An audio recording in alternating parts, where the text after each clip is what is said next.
Rebondissement et peut-être épilogue dans l'affaire Jubilard avec ses fouilles en cours à proximité de Cagnac-les-Mignes. Fouilles organisées depuis ce matin après l'interrogatoire hier de Cédric Jubilard. Bonjour William Molinier. Bonjour Clélie, bonjour à tous. Et des ossements ont été retrouvés. Oui, à Mayoc, dans une commune située à une quinzaine de kilomètres au nord-ouest de Cagnac-les-Mignes, ville d'origine, d'habitation du couple Jubilard.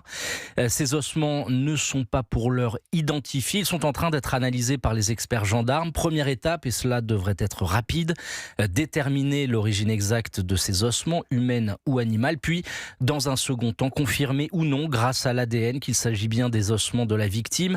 Je vous rappelle que Cédric Jubilard a envoyé il y a quelques jours un courrier à la justice reconnaissant son implication dans le décès de son ancienne compagne.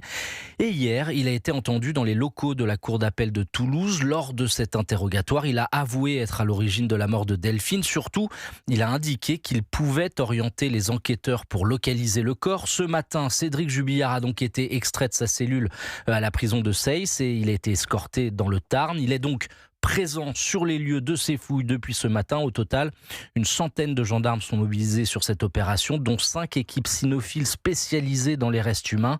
Je vous rappelle que Cédric Jubilard a été condamné à l'automne dernier à 30 ans de prison. Son procès en appel doit se tenir à partir du 21 septembre prochain. Merci William Molinier du service police-justice d'Europe.